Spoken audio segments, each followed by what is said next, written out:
So let us see what do we have here for you guys. Just take only what resonates, okay? Feel free to pick up the messages na kumukonek sa inyo and leave the rest behind kasi baka yun ay para sa ibang viewers naman. Okay? So let us see.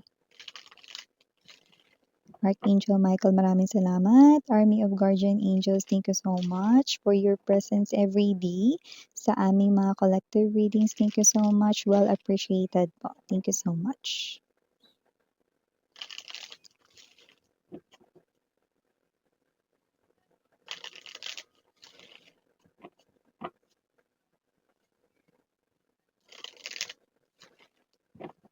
Okay, let's go ahead and check these messages.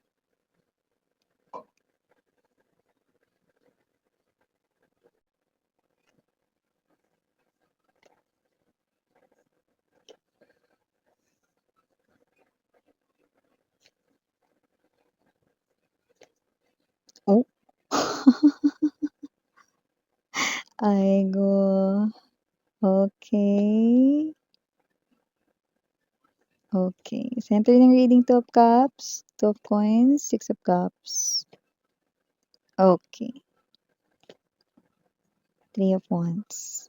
Bottom of the deck, Strength Energy, Knight of Cups, and the Empress. Yeah, I do pick up that this is your energy here. But let's talk about this, no? The situation I'm picking up. So from the looks of this, it looks like hiwalay na ang person mo at ang third party. Kung ang person mo ay in-involve ka sa isang third party situation, they're not together anymore. Or yung iba kung hindi pa hiwalay, they're not in love anymore, especially sa side ng person mo. Your person is not in love anymore sa third party. At ang nakikita ko nga ngayon with this Four of Wands, Five of Cups, Page of Swords, you know what that means? Tinataguan ng person mo ang third party ngayon. Sabihin mo wala ako. Sabihin mo umalis ako.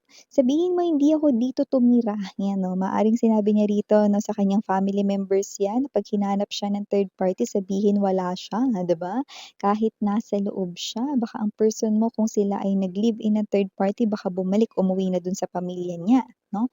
Sa kanyang mga kapatid or sa mom or sa parents niya. No? So I do pick up no, na hindi lang rito sa kanilang home, pati na rin sa kanyang mga friends. Sabihin mo, hindi mo alam kung nasan ako. Hindi pa kita tinitext, hindi pa kita chat. Pag nagtanong sa inyo, sabihin nyo, hindi nyo alam kung nasan ako. Yan. Tinataguan ng person mo ang third party dahil hindi na siya in love sa third party. Yun nang malinaw kong nakikita dito. Dun, dun, dun, dun. Okay, so bago natin pag-usapan po more ang reading nito, batiin na natin everybody. Hi and hello there everyone, my name is Yan.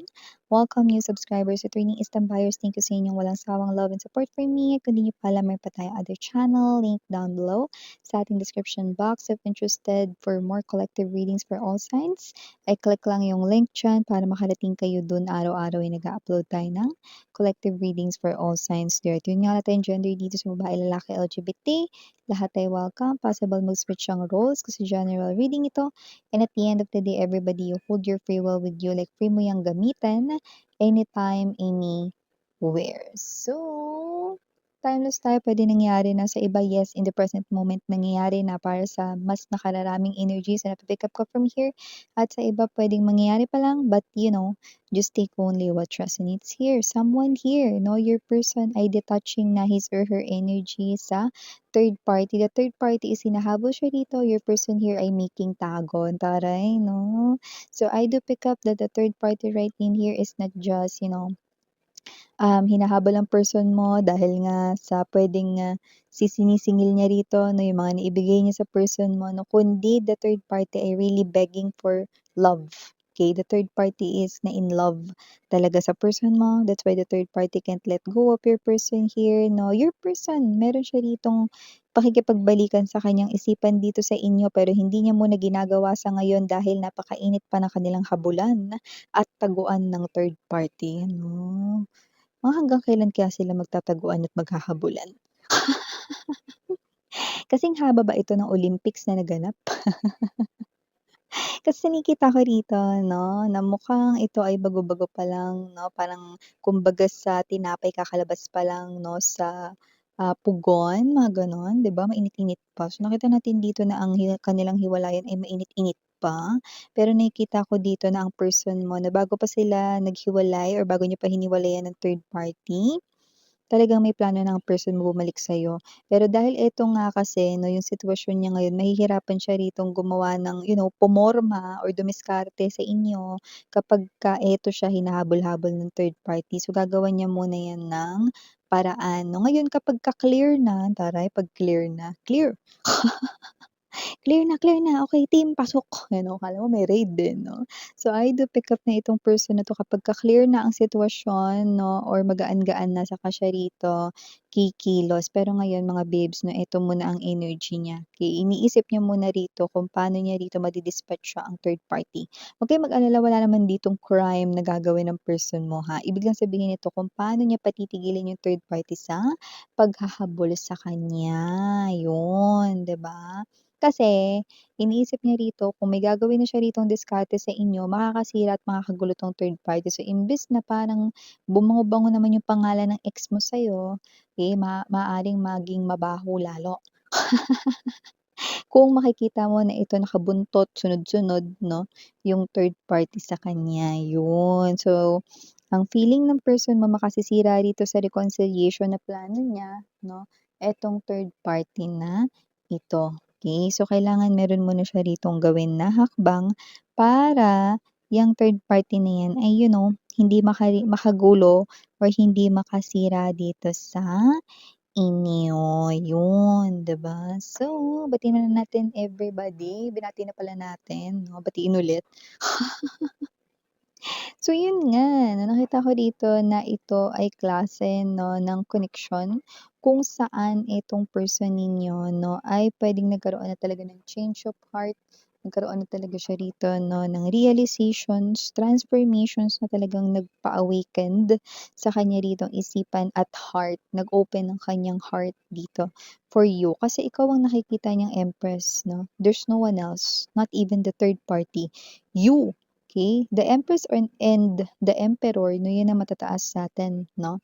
And, in the tarot deck 'no, 'yun ang pinakamataas. Ibig sabihin nakikita ka niya as someone dito na angat at hindi kayang maikumpara sa iba, 'yun. So, nakikita ko rin dito na itong person na 'to clearly knows the truth now with this Ace of Swords. Alam niya na ngayon, naiintindihan niya na ngayon kung ano ang inyong koneksyon at naiintindihan niya na ngayon ang lahat-lahat, yun. So, nakikita natin dito na kung sino man 'tong person na 'to, eto yung klase ng person dito na, eto yung klase ng person dito na, um, buo naman na ang kanyang loob 'no, pero kailangan pa nga na may mga ganitong bagay na ayusin, asikasuhin, yun. Okey? So, yun ang nakikita ko dito. Okay, sorry about that commercial mga babes, ituloy na natin yung ating pinag-uusapan dito. So yung person mga parang naging malinaw yung isip niya 'no, during sa connection niya with the third party. So parang nagkaroon dito ng parang mga realizations 'no, during sa pagsasama nilang dalawa at dun niya nga naintindihan 'no, na kayo pala talaga yung mas mahalaga, kayo pala talaga yung dapat na kanya rito 'no, na nakakasama at hindi ang iba, mga gano'n 'no. So nakita ko rito na itong person mo 'no, ay someone dito na parang, nagma-mature sa kanya ritong isipan 'no, and at the same time sa kanya ritong mga desisyon sa buhay. Kasi parang mga pangit yung desisyon niya dati, oh. Parang yung mga desisyon niya dati lagi lang nagdudulot sa kanya rito 'no, ng pain, ng conflicts, gulo, lagi siyang nasasali sa gulo, 'yan. Okey. So whatever the case may be, just take only what resonates. Strength energy, Knight of Cups, kapagka okey na ang lahat, ang plano niya talaga rito, 'pag clear na talaga lahat, like wala na 'tong sagabal sa inyo, nakikita ko rito nakikilos na siya. This person here ay appearing as Knight, presenting himself or herself sa Empress, ikaw yon. Ibig sabihin alam niya na hindi 'to magiging madali. Okay, maaaring hindi na kasi pantay energy niyo, eh, mas mataas na yung energy mo.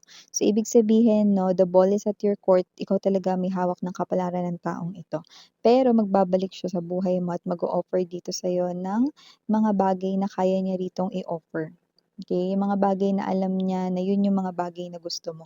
Pero nasa sa inyo kung tatanggapin niyo yan o hindi, lalo na hindi na kayo magka-level, taray, hindi na kayo magka-level ng energy. Hindi nga dito magpantay ang energy ninyo, pero siyempre para sa atin na mga energy or tarot readings 'no, okey, ikaw pa rin ang may hawak ng iyo rito 'no, na sariling desisyon. Basta gawin mo lang dito is yung desisyon na alam mo na makikinabang ka, yung best for you talaga, yung alam mo dito na hindi ka mapapahamak, yung alam mo dito na na magiging okey ka ano-ano man ang magiging resulta ng iyong gagawing desisyon. Nakita ko dito na nag-mature ka rin dito with the Empress. So, wala tayong gender ha, babae, lalaki, LGBT. So, alam ko na alam mo kung ano ang iyong mga dapat na gawin or ikilos 'no, dito sa sitwasyon na ito, 'yan. So, for the third party nakikita ko medyo matagal pa sila dito maghahabulan at magtataguan kasi medyo hindi kayang matanggap ng third party ang pagkakawalay ng person mo sa kanya.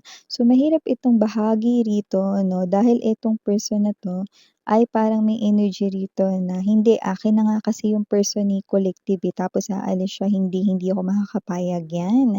Meron kasing gano'ng klase 'no, ng energy ang third party at kapagka gano'n ang klase ng energy, maaaring mahirapan dito 'no, ang person mo sa pag-alis dito. Kahit nahiwalay na sila or kahit na wala na silang koneksyon ngayon 'no, ang third party maaaring araw-arawin siya nun puntahan or ang third party maaaring maya't maya siya nun 'no, i-chat 'no or guluhin na makakaapekto dito sa kanyang mga magiging, galawan at gusto ritong mangyari 'no sa inyong sitwasyon. Pero yun nga nakikita ko rito na itong person na 'to 'no ay someone here na nakikita ko na gusto niya talaga 'no. Gusto niya talaga rito 'no na maisaayos ang lahat ng ito para naman maka-move on na lahat rito, ayan 'no. Kasi parang may energy ritong nananawa na siya dun sa third party, wala rin naman siyang magawa kundi hindi naman niya mapatigil kasi nga talagang gustong-gusto siya 'no, taray. In lababo na kasi ang third party sa person mo mare, kaya nagkakaganyan ang lahat, kaya nagkakagulo rito, 'di ba? Kasi in-lababo na ang third party sa person mo, kaya hindi niya ito hahayaan na matapos lang ng gano'n, yun. And also nakikita ko din dito ang energy 'no ng person mo na parehas sila ditong may pinaglalaban kasi yung person mo dito may paninindigan na ayaw niya na talaga sa third party, yung third party naman may paninindigan na gusto pa rin yung person mo. So, okey, wala akong nakikitang maagang bibigay. So, parehas pa sila dito magmamatigasan, 'yan 'no. Pero nakikita ko dito 'no, na magkaiba na yung direksyon ng kanila ritong gustong mangyari. Ang third party ay gustong magbalikan sila ng person mo at ang person mo ay hindi na, kasi ang person mo ay gusto rito na ikaw yung makasama, you know. So, nakikita ko dito 'no, na kung ano man yung sitwasyon nila ngayon kasi yung iba parang kakahiwalay pa lang nila 'no or sila ito 'no nakaka-separate pa lang 'no, from the looks of this parang fresh pa lang 'no, itong hiwalayan or hindi na in love ang person mo sa third party, yun ay malinaw na malinaw ko ng nakikita, 'yan. So, kung sino man itong energy na ito lumalabas 'no, na itong person ninyo 'no ay, nagtatago 'no, hindi rito nagpapakita sa third party. Hindi niya rin nire-replyan ng mga chat or mga text at wala rin siya rito kahit na anong ginagawa, okey? Para makipag-communicate or makipag-reconnect sa third party. Initials, we have here capital letter R, capital letter N, capital letter G, capital letter K, and capital letter J, and capital letter Y, capital letter P, capital letter B, as in boy. For small letters, we have A only. Yan. So, ito yung mga mensahe right here for you guys. Again, I'm Yuriana Ani. Sarang Love and Light. Annyeong.